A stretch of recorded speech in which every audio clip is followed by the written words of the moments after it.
मझवा उपचुनाव को लेकर के दो प्रत्याशियों ने आज नामांकन दाखिल किया है। बसपा के दीपू तिवारी और सपा की जो कैंडिडेट हैं डॉक्टर ज्योति बिंद, उन्होंने नामांकन दाखिल किया है। बीजेपी ने अपना भी स्टैंड क्लियर कर दिया है। पूर्व विधायक सुचिस्मिता मौर्य को इस बार उन्होंने मझवा सीट से प्रत्याशी बनाया है।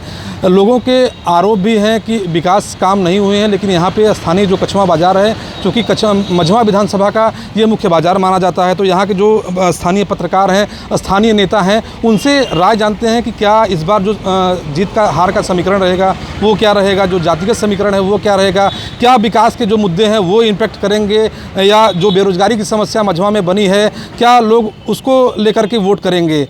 समाजवादी पार्टी और बीजेपी लगातार पक्का पुल को लेकर के यहाँ पे अपना एक काम साधने की जुगत में रहती है, लेकिन पक्का पुल बनने के बाद यहाँ पे पैच मार्ग अभी तक नहीं बन पाया। तो ऐसे तमाम जो चीज़ें हैं उनको लेकर के हम बात करेंगे। हमारे पास बीजेपी के लोग हैं, क्या मानते हैं उपचुनाव में क्या इस बार समीकरण है, क्या स्थानीय मुद्दे रहेंगे इस बार? देखिए, स्थानीय मुद्दा बहुत कुछ रहेगा, ठीक है। सपा के जो कैंडिडेट हैं मौजूदा, जिस बेस पे उन्हें टिकट दिया गया है कि बिंद समीकरण पे, तो अभी एक हमारे भाई साहब ने अभी बताया जो है कि ये वही ब्राह्मण है जो भदोही से चुनाव लड़े, तो उनको जो है वहाँ के ब्राह्मण नाराज़ नहीं हुए, लेकिन मझवा में जो है नाराज़गी। लेकिन अभी हाल में ही जो लोकसभा चुनाव बीता हुआ है उसमें मझवा के ही ब्राह्मणों ने उन्हें चुनाव हराया और डंके की चोट पे हराया। और समाजवादियों की अगर बात करेंगे कार्यकर्ताओं के, तो उनको मझवा विधानसभा में सिर्फ एक ही काम दिखता है, वो पूरे मझवा विधानसभा में सिर्फ इनको ये पुल दिखता है और कहीं नहीं दिखता। और जबकि अगर भारतीय जनता पार्टी की अगर बात करेंगे तो भारतीय जनता पार्टी ने मझवा विधानसभा में अनेकों काम। आपने पुल की बात की, पुल सपा ने बनाया, आपने बनाया, पैच मार्ग आपने अभी तक नहीं दिया। 4 साल 5 साल आज हो चुके हैं, लेकिन वहाँ जाने के लिए कोई बड़ा मार्ग नहीं है। हमेशा लोग गांव के रास्ते से जाते हैं और परेशानी झेलते हैं। उसका भी काम चल रहा है, ऐसा नहीं है नहीं चल रहा है, ठीक है। सरकार का फोकस एक एक कामों पे है, रोड पे है, बिजली पे है, स्वास्थ्य पे है, शिक्षा पे है। मझवा में हमें नहीं लगता कि जितना भारतीय जनता पार्टी की सरकार ने काम कर दिया उतना कोई पार्टी अभी तक वहाँ पे काम किया। चाहे शिक्षा स्तर पे आप देख लीजिए, 2 बड़े कॉलेज वहाँ पे दे रखे हैं। इंडियन ऑयल का भी पेट्रोल पंप वहाँ पे बहुत बड़ा पूर्वांचल डिपो खुलने जा रहा है। फिर अभी वो जिंदल स्टील प्लांट, अभी वो जिंदल वाले फैक्ट्री अभी ले रहे हैं, वहाँ पे लैंड को खरीदना चालू कर दिए। तो इससे ज़्यादा मझवा को विकास क्या चाहिए? अच्छा, आप कांग्रेस के नेता रहे हैं, कई चुनाव आपने देखा है।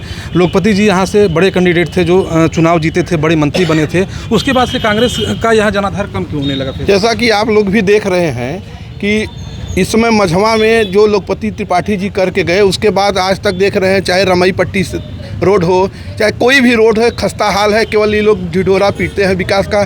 किसान परेशान है, नौजवान परेशान है। जैसा कि मित्र कह रहे हैं, बड़े बड़े मित्रों को अपना चाहे रिफाइनरी दे दें, चाहे जो कर दें, लेकिन छोटे किसानों के लिए, बच्चों के लिए न तो कायदे से विद्यालय कुछ है ही नहीं यहाँ। और सड़क, जैसा कि आप मिर्ज़ापुर से आए होंगे, देख रहे हैं कि सड़क का स्थिति क्या है। पहली डेट दिया गया, लोकपति जी को आदर्श मानते हैं आप? बिल्कुल मानते हैं हम लोग। तो फिर सपा ने टिकट क्यों नहीं दिया आपको? सपा ने ऐसा है ना कि हमारा उद्देश्य है कि इंडिया गठबंधन का, कि भारतीय जनता पार्टी को हराना है। नहीं हराना है, लेकिन सपा समाजवादी पार्टी सीट से आज तक नहीं जीती है। ऐसा है ना कि समाजवादी पार्टी जीती है कि नहीं जीती है। इस बार इंडिया गठबंधन यहाँ से चुनाव जीत रही है। और संजय निषाद की बात जो है, उनको जैसे भारतीय जनता पार्टी का यही इतिहास रहा है कि दूध में मक्खी की तरह निकाल के फेंक देते हैं। जब तक अगर नहीं दूध की मक्खी की बात करेंगे तो आज वही काम समाजवादी पार्टी ने नहीं, बिल्कुल नहीं। हमारा बस उद्देश्य है कि बीजेपी को सत्ता से हटाना। इसमें सत्ता से नहीं हटाएंगे, लेकिन 27 का सेमीफाइनल है। आने वाला समय इंडिया गठबंधन का होगा, इनको हम लोग सत्ता से उखाड़ फेंकेंगे। समीकरण क्या है इस बार? समीकरण इसमें कोई विकास का मुद्दा कुछ नहीं है। जाति समीकरण यहाँ हावी है। क्या है जाति समीकरण में बिंद समुदाय को के लिए सपा ने वोट, इंडिया गठबंधन ने अपना प्रत्याशी दिया और बसपा गठबंधन ने प्रत्याशी अपना ब्राह्मण प्रत्याशी दिया है। और ये मौर्य लाए हैं, भारतीय जनता पार्टी ने आज अपना प्रत्याशी मौर्य प्रत्याशी दिया है, जिसके तहत जो ब्राह्मणों की बात कर रहे हैं भारतीय जनता पार्टी के लोग, अभी कितने साल ये विधायक रहे, उसके पहले इन्हीं मौर्य का 75% ब्राह्मणों ने विरोध करके इनका टिकट कटवाया। और आज फिर ये टिकट पा गई हैं। 50% ब्राह्मण इनसे नाराज हैं, वो नहीं आएंगे इनके साथ। एक मिनट, जो विकास की बात कर रहे हैं कि हमने बड़ा विकास किया है, विकास के नाम पर तो यहाँ के जितने लोग हैं या जो विकास की बात करने वाले वो भी देख रहे हैं कितना विकास हुआ। यहाँ के नेताजी लोग भी देख रहे हैं क्या कमियाँ हैं। पुल को बनवाया है, माननीय मुलायम सिंह ने शिलान्यास किया अखिलेश यादव जी ने पुल का पूरा निर्माण कराया। इन्होंने सिर्फ उसको जोड़ दिया मिट्टी से, और जोड़ करके इनको मतलब मझवा के लोगों से क्या दिक्कत है कि ये उद्घाटन करने भी नहीं आए। मिर्ज़ापुर से ऑनलाइन उद्घाटन करके उप मुख्यमंत्री जी चले गए। और दूसरी बात, बरैनी में हमारे इस क्षेत्र के नहीं, इस ज़िले के जनपद के बहुत बड़े स्वतंत्रता संग्राम सेनानी बाबू राम आधार सिंह रहे हैं। बाबू राम आधार सिंह का नाम न लिखवा करके झूरी बिंद, भदोही के रहने वाले बिंद जी हैं, उनके नाम से माननीय अनुप्रिया पटेल जी ने एक गेट बनवा दिया, और इसी को विकास मानते हैं वो कि गेट बना तो है पुल पर, माननीय अनुप्रिया जी ने बना दिया। क्या कहेंगे सर? विकास तो सामने दिख रहा है। यही पिछले जब भाजपा सरकार नहीं थी यहाँ पे तो लोग अंधेरे में रहते थे।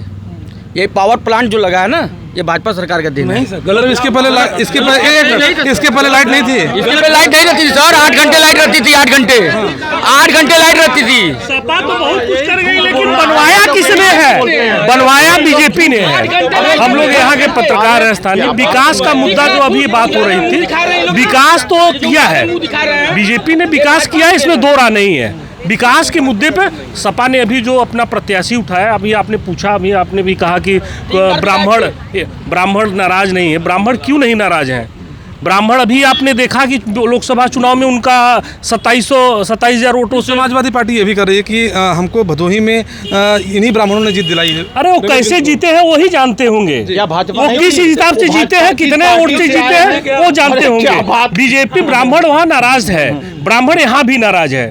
ब्राह्मण 100% नाराज है। ब्राह्मण एक भी वोट सपा को नहीं जाएगी। ब्राह्मण समीकरण कैसे सेट करेंगे इस बार? किस तरह का समीकरण पूछना चाह रहे हैं? चुनाव जीतने का समीकरण बीजेपी का क्या रहेगा? भारतीय जनता पार्टी का मुद्दा ही है सबका साथ, सबका विकास, सबका विश्वास। हमारे पास केंद्र सरकार की, प्रदेश सरकार की इतनी योजनाएं चल रही हैं, उससे जो लाभान्वित परिवार है। आरोप है कि विधायक आपके भाग गए भदोही। नहीं, हमारे विधायक कहीं भाग नहीं गए हैं। पार्टी ने टिकट दिया, उन्होंने चुनाव लड़ा और चुनाव जीते। वो नहीं वो जीते, और उसमें कोई इवट नहीं है। और जो पंडित जी के और पुल पर चर्चा हो रही, मैं उस पर थोड़ा सा प्रकाश डालना चाह रहा हूँ। अभी उत्तर प्रदेश के यशस्वी मुख्यमंत्री माननीय योगी आदित्यनाथ जी ने पंडित राम किंकर उपाध्याय की जन्मदिन शताब्दी समारोह लखनऊ में उन्होंने अभी जस्ट मनाया है। कोई नामकरण चेंज नहीं हुआ है, पंडित जी के नाम से ही पुल है, कोई भी शिलान्यास हटाया नहीं गया है। और जो पुल निर्माण की बात लोगों ने कही है मान्यवर, मैं आपको बताना चाहता हूं कि माननीय मुलायम सिंह जी ने शिलान्यास किया था और माननीय अखिलेश यादव ने केवल खंभा खड़ा किया था, और पुल बनाने का काम भारतीय जनता पार्टी की सरकार ने किया है। इसमें कोई संदेह नहीं है। समाजवादी पार्टी से आप हैं। इसके पहले समाजवादी पार्टी का मझवा में खाता नहीं खुला है, कैसे जीतेंगे? देखिए, हम लोग नहीं जीते थे, सत्य है, लेकिन उसके बाद भी हम विकास के मुद्दे पर जब बात करेंगे तो मझवा में अगर कोई विकास किया है तो समाजवादी पार्टी, चाहे पुल ही नहीं। पुल तो लंबे समय से पेंडिंग भी नहीं पड़ा था सर। उसके बाद ये पावर प्लांट पेंडिंग नहीं था, हमने किया है।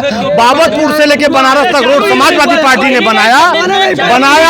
फिर वही बात अरे सुन लीजिए, फिर वही बात, अरे बाबतपुर से लेकर बनारस तक रोड किसने बनवाया? वो डबल रोड किसके शासन में बना? यही बाबतपुर टू बनारस टू कछुआ किसने बनवाया? किसके शासन में बना? मझवा में जो भी विकास कार्य हुआ वो समाजवादी पार्टी से नहीं किया। दुर्भाग्य था कि हम लोगों ने कुछ वोटों से चुनाव प्रत्याशी आपको अपना क्यों नहीं मिला? दूसरे पार्टी क्या बात करते हैं? हमारा प्रत्याशी क्या? अब यह उत्तर अगर कहा जाए तो भाजपा को प्रत्याशी नहीं मिला था क्या? रमेश बिंद सांसद हुए थे? यह कोई हुआ बात? यह बात नहीं है। हमारी जो प्रत्याशी है सबसे ज़्यादा पढ़ी लिखी, योग्य MBBS MD है, जो डॉक्टर ज्योति बिंद, वह चुनाव जीत रहे हैं। रमेश बिंद को लोग फर्जी डॉक्टर कहते हैं। क्या बात करते हैं? फर्जी कहते हैं जो व्यक्ति, उनको FIR कराना, उनको जेल कर दें, क्या दिक्कत है? FIR हुआ भी है और जेल गए भी है भाई। डॉक्टर रमेश बिंद FIR हुआ है, जेल गए हैं। इसी पे डॉक्टर जो लिखते हैं उसी पे FIR भी हुआ है, उसी को लेकर जेल भी गए थे। सांसद भारतीय जनता पार्टी में, तब क्यों नहीं उनको जेल, क्यों विधान लोकसभा में जाने दिया इन लोगों ने? जब इन्हीं के मुख्यमंत्री थे, इन्हीं के प्रधानमंत्री थे, तब उनको लोकसभा में जाने का अधिकार किसने दे दिया? अगर फर्जी थे तो उनको जेल में जाना चाहिए था। इसका मतलब होता है फर्जी नहीं है। ये वो रमेश बिंद वो ऑलरेडी वो सर्टिफिकेटेड व्यक्ति हैं। अगर ऐसा है तो अगर इनको लगता है तो उसकी उनकी जांच करा ले। अच्छा, जीत हार का मार्जिन क्या रहेगा इस बार? जीत हार का मार्जिन जो 17 में हुआ था वही होगा। कितना? कम से कम 35,000 वोट से चुनाव हारेंगे। 35? कौन? सपा? सपा हारेगी, सपा हारेगी, आप देख लीजिएगा। क्या कहेंगे समीकरण पे? समीकरण कुछ नहीं है।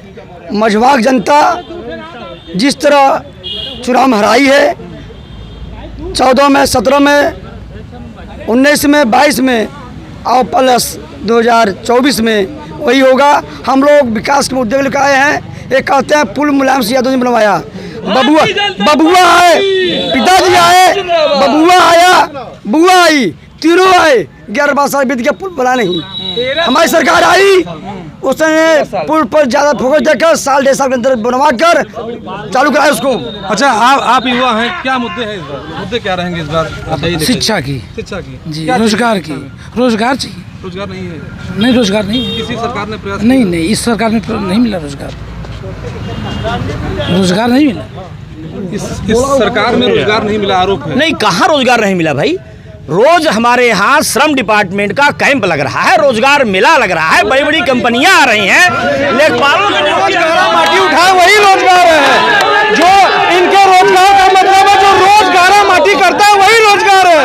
बस यही वो दे रहे हैं। वो रोजगार नहीं मिला, वो एक शिक्षा इंटर कॉलेज डिग्री कॉलेज महिला नहीं मिला हमारे यहाँ, सड़क नहीं मिली, सब रोजगार कुछ नहीं दे पाए। एक भी परीक्षा, एक सब पेपर लीक हो जा रहा है इनके सरकार में।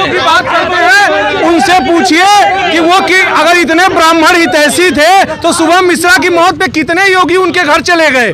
क्यों नहीं चले गए उनके घर? क्यों नहीं चला आज तक बुलडोजर? अब तक दूसरा कोई होता तो योगी वहाँ पूरे लार्वक के साथ पहुँच गए होते। इनकाउंटर की बात नहीं करेंगे हम, मझवा उपचुनाव में मुद्दों की बात करेंगे। जी बोलिए। तो मुद्दों की बात करिए ना कि मुद्दा या कुछ नहीं है। माननीय योगी जी ने, सरकार है ये, इसने सिर्फ ब्राह्मणों के एनकाउंटर किए, ब्राह्मणों की हत्या की। बसपा ने ब्राह्मण कैंडिडेट बसपा ने उतारा, वो डमी कैंडिडेट है भाजपा का। वो भाजपा से पैसे लेकर लड़ रहे हैं, बस उनसे कोई मतलब नहीं, वो बी टीम है। जैसा कि आप देख रहे हैं कि अभी बहराइच वाला जो दंगा हुआ, वहाँ के विधायक ही अपने कार्यकर्ता वहाँ नगर अध्यक्ष के खिलाफ सबके 8 लोगों के खिलाफ FIR किए। बताए वहाँ दंगा भारतीय जनता पार्टी। आपकी तरह जाति और धर्म की बात कोई नहीं करता है। जाति विशेष का इनकाउंटर होगा तो उसको माइक्रो डोनेशन कराते हैं आप लोग। किसी अन्य विधायक जो गलत है वो गलत है, गलत पे जरूर जेल जाएगा, वो चाहे सपा का हो, चाहे भाजपा का हो, चाहे बसपा का हो। मैं पूछ रहा हूँ, अयोध्या में जब मल्लाह की बेटी थी, वो संगत काम हुआ थे, पूछते कि आप कैसे कराएंगे, तब बना के सांसद बनाया और उनको नेता नहीं मिला। क्यों नहीं था? आज प्रत्याशी 24 तारीख को दिया जा रहा है, एक दिन नहीं था उनके पास कि वो कोई उसमें वो न कर सके। कौन सा विकास किया? मिली जुली राय है, मझवा उपचुनाव को लेकर के मिली जुली राय है। यहाँ स्थानीय मुद्दे हावी हैं, लेकिन उसके बाद लोग प्रदेश की राजनीति में जाना चाहते हैं। लोगों ने कानून व्यवस्था का मुद्दा उठाया, यहाँ की बेरोजगारी का मुद्दा उठाया, स्वास्थ्य को लेकर के मुद्दा उठाया, लेकिन ये फैसला यहाँ की जनता 13 नवंबर को अपना मत देकर के करेगी। मिर्जापुर से भारत समाचार के लिए पवन त्रिपाठी।